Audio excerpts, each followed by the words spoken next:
Hey, what's going on? Welcome back, YouTube friends and family. So I'm here with the 77 Yamaha XS500, ready to do some work. And actually, aside from an official, legit paint shop paint job, ready to finish up the tail so I can move on to the next thing. So I went ahead and ordered this fancy sander from Amazon. It was like 30 bucks because I want to plan on sanding down not just the paint to get a nice clean surface, but then I'm going to apply this spot putty, Bondo spot putty, to various points like little nicks and fill in little blemishes here and there on this on the tail, and try to smooth it out as best I can. And then after that's done, sand it again, and probably keep up that process. I don't know how many times, but just do it until it looks good, and then I'll primer it, paint it, clear it.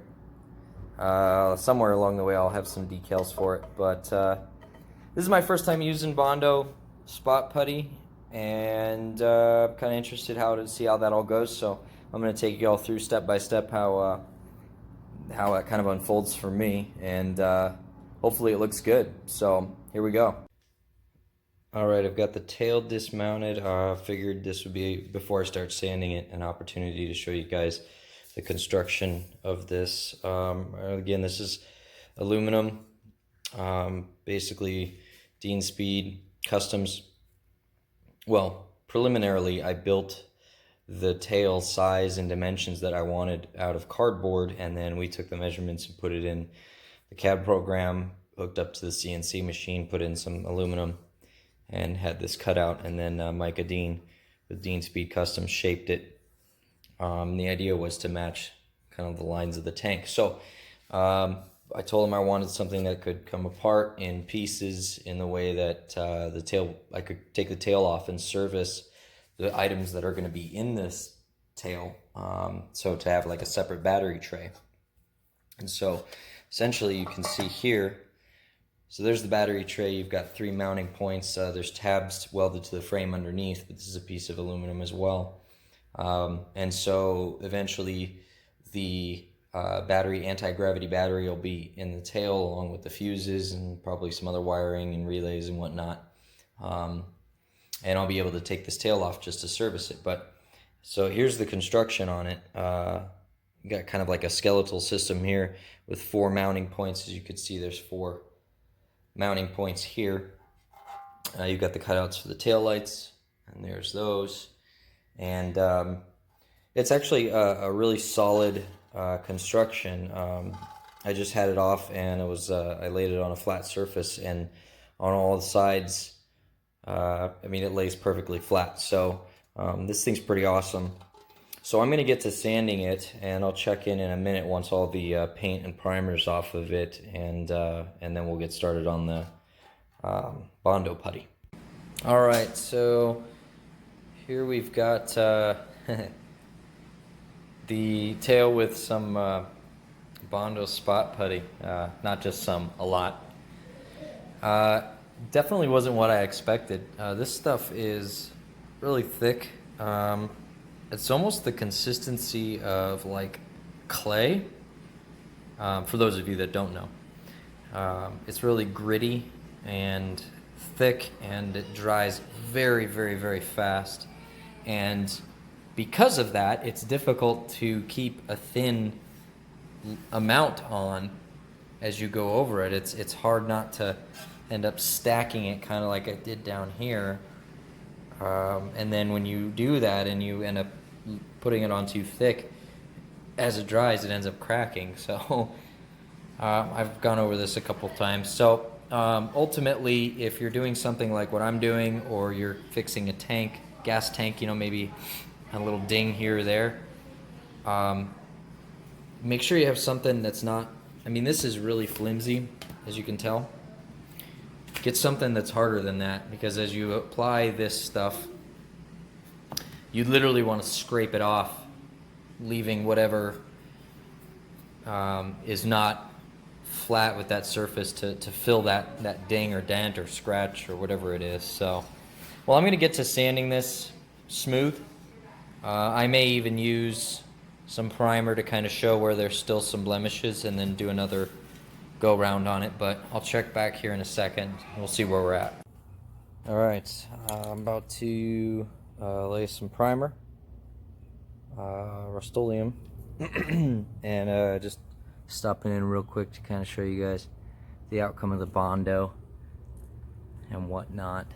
Since I used a flat surface for sanding, I assume any inconsistencies in the tail's surface left Bondo there to fill the space. So I'm gonna lay some coats of primer and we'll see how this turns out. All right, so check it out. I got some Dexter type stuff going on here. I made a little paint booth. So it's getting kind of breezy out, monsoon season here.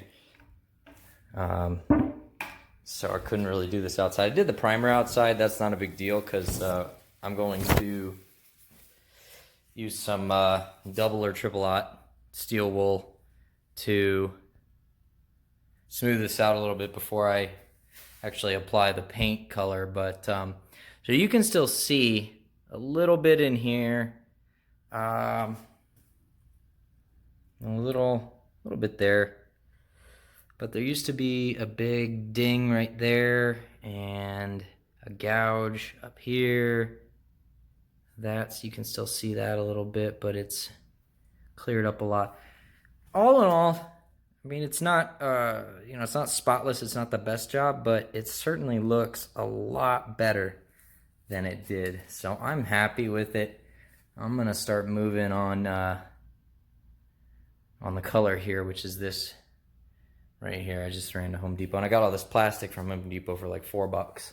It's 3 sheets of 9x12, and I just kind of enclose the space so I don't get paint all over the bikes. So, all right, we'll see you in a minute.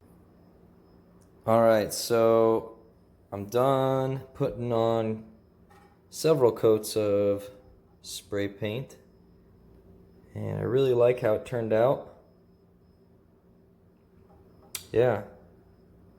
I mean, it's getting better and better the more coats I put on, so now after I do these stickers and I put on the lacquer, it's going to look even better. So I picked up from Lightning Signs a few different options on stickers. Going with 16 because that's the December 2016 was Dean Speed Customs' first sale, so that's kind of when it all started, so I want to represent that. But just some different designs and sizes, and I'll just mess with them and figure it out. So I'll get those on and then I'll start doing the lacquer finish and catch up with you guys then. Alright, so I wanted to check in real quick because I just laid another coat of lacquer on the tail, but I wanted to show you all one other piece of this that I haven't shown you yet. This is the mounting for the battery plate. It hasn't been repainted, and I just used like a satin black rattle can on it before, but you can see that the tail has kind of scratched up some other points on it. So what I did is, so for the battery plate, I don't know if you can see, but I bought a clear like bathroom sealer, like caulking almost, in like a little tube, like $4 at Home Depot. And I laid this on the edge that touches the frame, so it's a nice coated contact so it won't scratch it up. And then on the inside of the tail that lays around the edge here, I went ahead and did the same thing, so that way when it's on here and touching the frame, it won't be scratching it up. And that's more preemptive for the powder coat when that time comes.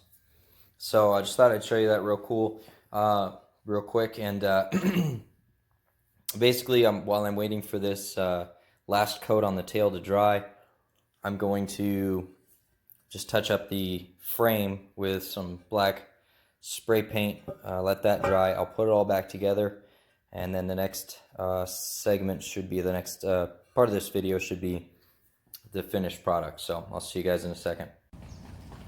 All right, here it is, moment of big reveal. All the hard work is paid off. And there you go. I lost count on how many coats of lacquer I did, but as you can tell, it's got a real glassy finish on it. The stickers under the clear coat looks really good. As far as the body work goes, the more and more coats I put on, the less and less I saw the variations in the surface, as well as the blemishes and whatnot. But I am very, very happy with how this turned out. It actually turned out better than the tank did. So I'm gonna have to go back and do some more clear coats on the tank, I believe, just to get it to look as nice as the tail does right now. And probably soon, so that way, you know, the time spent out in the sun and elements has the same effect on both parts, and they kind of remain equal in that way. But yeah, like I said, this turned out absolutely fantastic, and I could not be happier.